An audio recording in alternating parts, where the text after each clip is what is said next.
أعوذ بالله من الشيطان الرجيم بسم الله الرحمن الرحيم. Ketika Jabir jalan-jalan dengan Nabi di suatu pohon, tiba-tiba pohon itu menunduk lalu menyapa Nabi, "Ya Nabi, salam alaik." Maka sekarang jadi syair kan? Ya Nabi alaika, ya Rasul salam alaika, ya Habib salam alaika, salawatullah alaika. Oke. Jadi ada kalimat ya Nabi salam alaika. Jadi kalam itu bukanlah buatan Ibnu Daibah, bukanlah buatan Syekh Barzanji, bukanlah karya Al-Habib Al-Habsyi, tapi itu diturunkan dari hadis-hadis Nabi. Ada pohon, setelah itu batu, setelah batu kemudian ada lagi hewan. Semuanya menyambut Rasulullah mengatakan, "Ya Nabi, salam alaik." Kalau pohon bisa mengucapkan salam, jika batu juga mampu mengucapkan salam, kenapa kita yang punya qalbu susah mengatakan ya Nabi salam? Oh, Nabi kalau mati kecek siapa? Kecek orang kurang ajar. Nabi itu cuma pindah alam, tubuh fisik mati, tapi yang ruh Nabi tidak pernah mati. Dalilnya apa? Sebelum tubuh Nabi Muhammad dilahirkan, Nabi Muhammad sudah Nabi. Ketika tubuh ini kembali ke tanah, ruhnya tetap sebagai Nabi, nggak ada urusan dengan tubuh itu. Ya, itulah kira-kira 30 menit. Suko di dongeng, ya. Tambah dongeng enak. Katanya tanya jawab, ya. Gak banyak tanya jawab. Mau tambah cerita? Iyo katanya. Ya. Jangankan kalian, apa-apa mama tuh suka diceritakan. Nabi Shallallahu Alaihi Wasallam naik ke Gunung Uhud. Gunung Uhud itu betul-betul bukit-bukit di belakang, wah, tingginya kira-kira. Bukit mana mau belakang, Bapak Ibu? Bukit Simaraso. Hah? Bunian. Durian. Mana duriannya? Modus. Bukit Durian. Ketika Nabi naik ke atas bukit,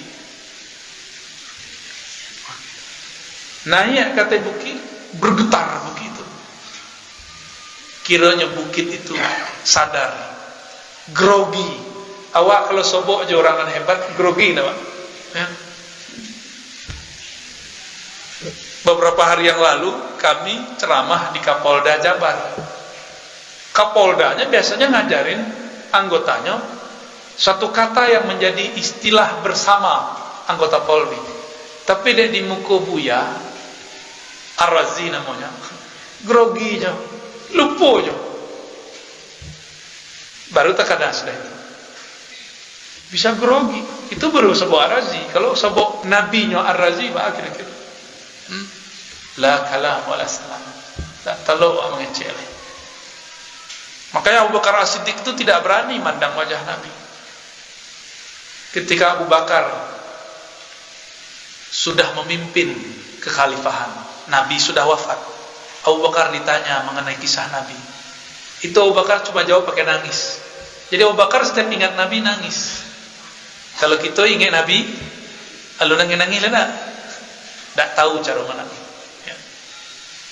Baik. Nabi Muhammad Sallallahu Alaihi Wasallam kemudian berkalam dan menghentakkan kakinya kepada gunung. Wahai Uhud. Apa kata Nabi? Wahai. Jadi Uhud itu nama gunung. Itu gunung itu sudah ada dari zaman dahulu. Dan namanya Uhud. Maka nanti ketika terjadi kiamat, itu gunung pun masih bertahan. Tapi gunung Bukit Durian lah hilang. Tak ada lagi. So durian kawan bagi namu. Bukan Allah nama dia nama. Lalu Nabi mengatakan, wahai Uhud, diamlah kamu, tenanglah kamu, jangan grogi. Di atasmu ada seorang Rasulullah, seorang Siddiq, dan orang yang syahid. Kiranya Nabi jalan jauh, Abu Bakar, Umar, ya. Di riwayat tertentu disebutkan Utsman. Jadi Nabi sedang mengabarkan cara mati daripada sahabat. Sahabat Umar masih hidup nggak waktu itu? Apa kata Nabi? Wahai gunung, janganlah kamu bergetar. Di atasmu seorang Nabi, Siddiq yaitu Abu Bakar, dan syahid yaitu Umar. Umar mati syahid nggak? Ya, ditusuk dan mati. Jadi Nabi kayak mengabarkan Umar akan mati syahid. Nabi dikabarkan Allah SWT. Nabi itu kalau mencari awak, takbir kita ke depan dan masa lalu kita ke belakang, itu langsung Allah perlihatkan kepada Nabi Muhammad SAW. Apa kata beliau? Uridat ilayya al-anbiya, para nabi ditunjukkan wajahnya kepadaku. Tiba-tiba aku melihat Adam, melihat Nuh, Ibrahim, Musa, Isa, bahkan Jibril diperlihatkan malaikat-malaikat ke beliau. Tapi kelompok yang tidak kenal Nabi mengatakan Nabi Muhammad tidak tahu yang gaib. Berdasarkan satu riwayat bahwa Nabi dipuji-puji oleh para pendendang salawat di masa Rasulullah, perempuan-perempuan. Apa kata mereka? Sungguh beruntung kami, fina nabiyyun ya'lamu ma fil ghad. Beruntunglah kami punya Nabi yang mengetahui masa depan. Berarti sahabat itu mengerti Nabi diberitahu masa depan. Nabi tidak terima. Nabi tidak mau disebut mengerti masa depan, karena pengetahuan beliau tentang itu bukanlah pengetahuan pribadi, tapi diberitahu oleh Allah Subhanahu. Tahu dia kira-kira pengetahuan awak itu diberitahu Allah atau kita mendapat surah? Diberitahu. Maka pantas nggak merasa ilmu ini milik kita? Kan nggak pantas. Nah, jadi kira-kira itulah kalau Nabi, langsunglah bukit Uhud itu, gunung Uhud diam. Jadi Nabi bisa ngomong dengan batu faham. Tapi kok ada namanya Abu Lahab, Abu Jahal gak faham-faham, ya? Berarti kalau ada manusia tidak mengerti Rasulullah, berarti dia lebih apa? Lebih keras dari batu, lebih bandel, ya? Lebih mada daripada kambing. Ulaika kal an'am bal hum adal. Itu bahasa Qur'annya, bahasa awaknya lebih mada daripada kambing. Kambing binatang ternak bukan? Yo, kambing diseret mau. Anjing kalau dilatih jadi anjing buru. Tapi kalau jiwa kolbu tidak dilatih, kolbu akan menjadi berabu-abu. Tak jaleh. Aduh, 3 kertas, bukan surat cinta ya.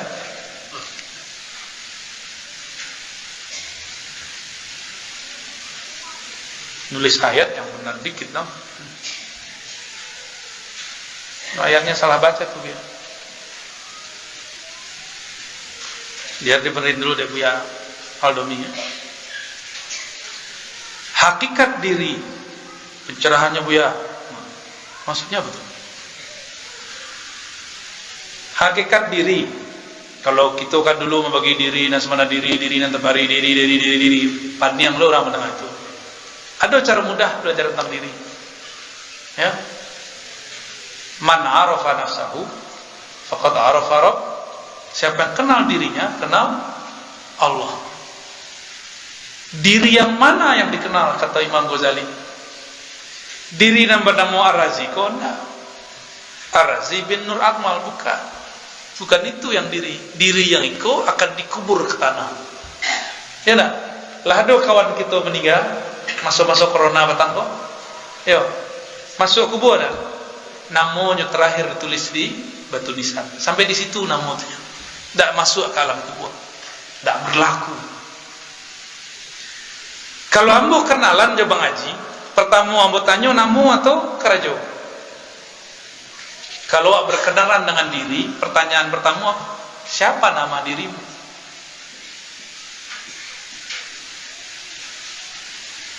Berarti diri kita tuh ada namanya. Katanya mursyid, tapi gak tahu nama, ya. Berhenti aja jadi mursyid. malah anti ilmu nama. Padahal ilmu nama itu adalah ilmu Rasulullah ketika memanggil pohon. Nabi ngomong kepada Bukit Uhud itu pakai ilmu nama. Tapi saya dengar ada mursyid anti dengan istilah nama ruh. Berarti dia nggak paham kalimat ini. Diceramahkan kemana-mana. Man arafa nafsahu faqad arafa rabbahu. Siapa yang kenal dirinya kenal Allah. Kalau kenal diri, kenalan dulu. Kenal diri itu kenal nama. Nama dulu baru yang punya nama. Allah punya nama enggak? Allah punya nama. Hal ta'lamu lahu samiyya?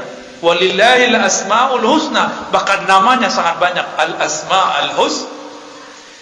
Namo jasad itu Ambo Ar-Razi. Di kampus bernama doktor. Dipanggil Pak dosen. Di masjid bernama guru ngaji, Buya. Di surau dipanggil Gala. Di rumah dipanggil ayah. Dipanggil abi, dipanggil papa, ada lagi, ada panggilan lain, papi, babi. Di kampung dipanggil buyuang, misalnya gitu ya. Itu panggilan.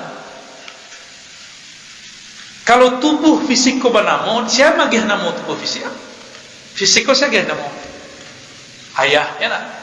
Yang paling punya otoritas bagi namo siapa? Ayah. Maka yang berhak memberi nama diri itu adalah sumber diri. Itulah Sayyidina Rasulullah Sallallahu Alaihi Wasallam. Jadi hakikat diri itu tahu saja namu beres, nanti bisa dijelaskan. Dan panjang-panjang nak cerita kan.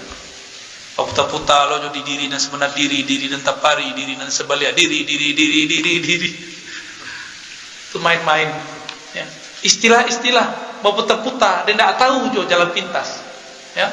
Jalan pintas mengenal nama ruh. Nabi mengatakan kuntu nabiyan, aku sudah jadi nabi. Yang membocorkan namanya Nabi Isa. Siapa nama kenabian beliau? Nama sebelum Muhammad bin Abdullah namanya apa? Ahmad. Ahmad itu nama ruh. Jadi ruh kita itu bersumber dari Ahmad. Pasti ada nama. Nur dalam diri kita bersumber dari Nur Muhammad. Ada puluh nama.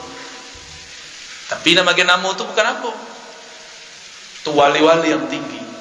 Ya. Wali-wali yang pangkatnya Al-Ghaus. Ya, pemimpin para wali. Tapi kalau tidak percaya ya sudah. Tidak masalah. Cuma aku kembali. Kalau kita kenalan, pertama yang ditanya apa? Kalau wak berkenalan dengan diri wak, seharusnya yang pertama sekali adalah kenalan dengan nama. Kira-kira gitu ya. Kalau belum tahu nama awak, cukup panggil saja ruh pecahan Nur Muhammad. Kepada ruhku yang bersumber dari Nur Muhammad. Al-Fatihah. Itulah boleh. Kalau lo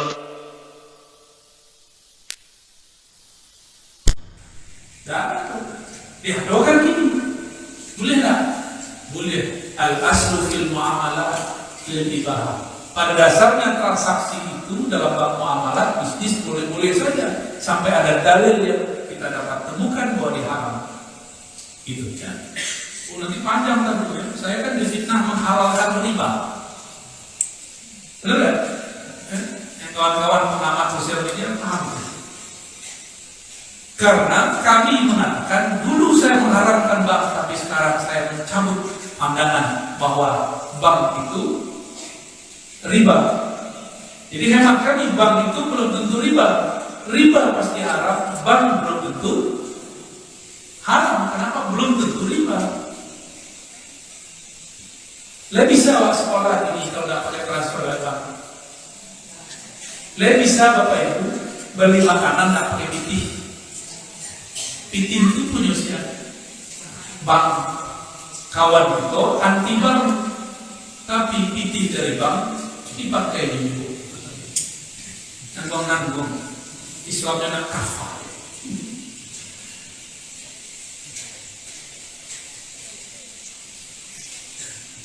Tulisan kalau tidak tubuh. Ada apa cuy?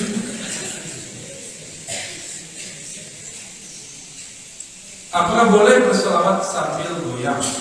Maksudnya tuh sallallahu alaihi wasallam gitu ya.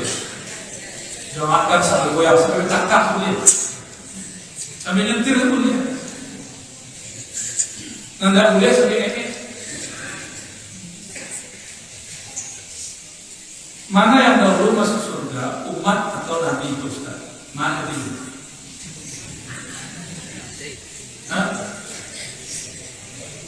Nabi itu salah satu namanya Miftahul Jannah atau kemudian Anal Fatih. Akulah nabi pembuka. Kalau tidak dibuka dengan nabi, masuk surga. Tapi ketika umat masuk surga, nabi tidak masuk surga. Beliau carilah umat nabi yang masuk surga. Jadi nabi itu tidak butuh surga, karena beliau itulah sebenarnya hakikat surga.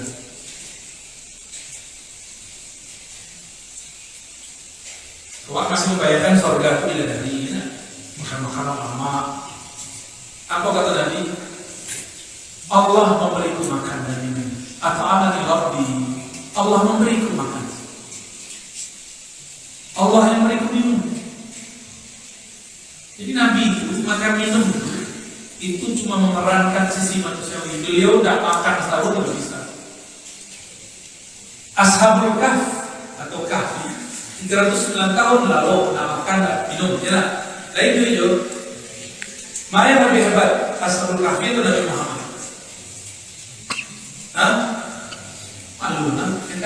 Siapa lebih hebat?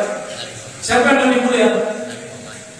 Berarti Nabi Muhammad pun walaupun 1000 tahun tak perlu makan sebenarnya.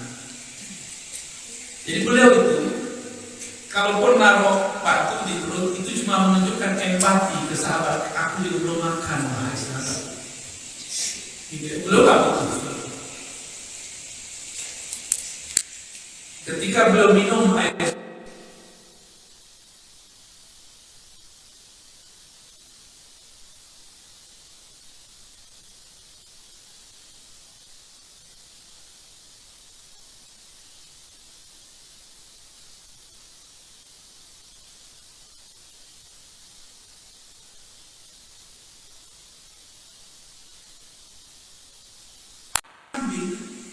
diurut oleh Rasulullah, lalu diperah susunya keluar.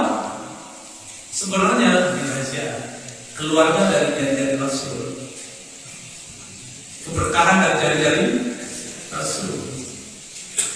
Kamu mustahil seorang kambing mengeluarkan air susu, tapi Nabi perlu asbab. Nabi tujuan, kalau ingin minum kau sebabnya. Jadi Nabi itu walaupun hebat, tetap mengambil sunnatullah. Apa arti sunnatullah? Kalau ingin kaya, kalau ingin pintar, belajar. Kalau ingin usul kepada Rasul, harus diambil diperankan itu saja. Tidak ada yang instan. Instan itu cukup mie instan. Ya. Satu yang instan akan instan puluh apa ini. Fa'ainama tuwallu fasamma wajhullah. Itu saja biarlah. Ini betul. Kemanapun kau memandang sama, fa sama, terkunci fa mata, berarti ada jalan, ada proses. Itulah namanya disebut sama di sana. Kemanapun kau memandang, maka di sana ada wajah Allah. Wajah Allah itu yang dibayangkan wajah Allah. Wajah Allah itu maksudnya ada dua wajah istilah. Ada wajah ahadiyah, ada wajah samadiyah. Itu turunkan dari surat Al-Ikhlas. Paham? Ahadiyah samadiyah? Enggak? Pengen paham? Kemanapun engkau memandang, di sanalah wajah Allah. Di sana engkau akan menyaksikan ahadiyahnya Allah. Allah itu esa. Tidak paham yuk, somadiyah. Tiadalah di alam semesta kecuali memerlukan rezeki, memerlukan hadiah-hadiah bantuan-bantuan dari Allah. Ya. Lihat tuh, Bapak Ibu bertanam padi. Bertanam padi. Hello, siapa membuat Bapak Ibu kata Allah? Tahu dari mana? Itulah sebutan itu. Jadi kita menyebut zat yang menghidupkan padi itu Allah. Surah Al-Mulk wa Nala. Ya, mana itu nak? Subhanallah. Di Jawa orang namanya Gusti Allah. Jadi Allah itu sama. Jadi sebenarnya tidak ada perbedaan sama Kristen Muslim nyebut Allah itu sama. Cuma orang nyebut Allah itu nggak ngerti karakter bahasa Arab. Dalam bahasa Arab kalau awalnya A, awalnya Allah. Kalau di lillah, gitu kan? Orang itu ngerti bahasa Arab, dicoba Allah sudah. Baik. Jadi kemanapun memandang di situ ada wajah tauhid, ada rahasia tauhid keesaan Allah itu mana? Kamu tidak boleh menyampaikan seperti itu. Segitu saja, karena nanti itu tidak akan paham.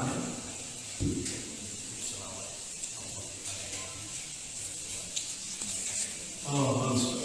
Pantesan tulisannya kayak tahun 70-an. Saya tahu tulisan 70-an. Miriam. Ketahuan tuh berarti gurunya dulu produksi sekolah rakyat. Kalau anak guru tulisannya sebenarnya menulisnya di iPad. Tidak bisa menulis tulisannya untuk cakayam. Ya, Nabi yang sembuh, Nabi yang tidak. Ada betulnya. Kalau orang dulu halus kasar, saking halusnya terasa. Apakah makna innallaha wa malaikatahu yusholluna 'alan nabi? Sesungguhnya Allah bersalawat kepada Nabi, bukan Rasul, An-Nabi. Salawatnya Allah kepada Nabi itu adalah hembusan ruhnya. Ngerti? Kalau ngerti nanti ya. Pertanyaannya kan begitu. Apa salawat Allah kepada Nabi Muhammad? Hembusannya ar-ruh itu hembusannya kok Ahmad. Itu hembusannya. Jadi ketika Allah menghembuskan ruhnya, muncullah yang bernama Ahmad. Itulah yang disebut sholawatullah ala nabi. Innallaha wa malaikatahu yusholluna ala nabi. An-nabi itu Ahmad. Maka bernamulah dalam ilmu ma'rifatullah Ahmad Ruhullah. Aku bacanya? Coba baca yang keren. Ahmad. Di kanan-kanan itu sampai nanti di bawah kawati, di kanan nanti malaikat yang ada di alam kubur akan bertanya. Jawab itu. Ulang lihat. Ahmad. Jadi ditanya, kau siapa? Jawab itu. Ahmad Ruhullah. Langsung selamat. Tapi proses kesimpulanmu, kamu minimal malam ini lah terbaca jawab untuk masuk ke dalam mulut kita. Ya, amin. Apa salawat malaikat kepada Nabi? Aku bertanya, siapa yang lebih mulia, Nabi atau malaikat? Gimana? Soal Abu Mulia manusia lebih mulia Jibril kepada Nabi Muhammad. Kenapa artinya bapak? Tidak mengerti Jibril itu tidak tembus sampai ke atas, Nabi Muhammad tembus sampai ke atas. Berarti lebih mulia saja. Jadi Jibril membawakan Al-Quran ke bumi bukan berarti Jibril lebih mulia daripada Nabi Muhammad. Justru Jibril itu pelayan Nabi Muhammad Sallallahu Alaihi Wasallam. Maka mau dalam ijazah tarikat aku ganti ini, aku buang untuk direvisi ijazahnya. An Sayyidina Muhammad Anillah Bashar, dari Nabi Muhammad langsung dari Allah. Nama Jibril boleh di-skip, ya. Tapi kebanyakan orang masih menulis dari Nabi Muhammad kepada Jibril dari Allah. Berarti baru bab riwayat, di bab riwayat betul. Tapi kan pertanyaan tadi pertanyaan hakikat saja. Ya. Di bab hakikat Jibril lah yang mengambil ilmu dari Nabi Muhammad Sallallahu Alaihi. Bagi kilo, ayah dari mana? Jibril mengambil kaji dari Muhammad lebih sempurna. Juga tadi memahaminya. Ketika Jibril mentok, tatahan di Sidratul Muntaha, Nabi Muhammad tembus aras. dan diizinkan sujud di aras paling tinggi. Sebab aras itu adalah tempat bersemayam Ar-Rahman. Ar-Rahman itu nama daripada yang punya rahmat. Rahmat itu adalah Nabi Muhammad sallallahu alaihi wasallam. Jadi apa selawatnya malaikat kepada Nabi Muhammad? Sama jawab. Allahumma sholli ala sayyidina. أعوذ بالله من الشيطان الرجيم بسم الله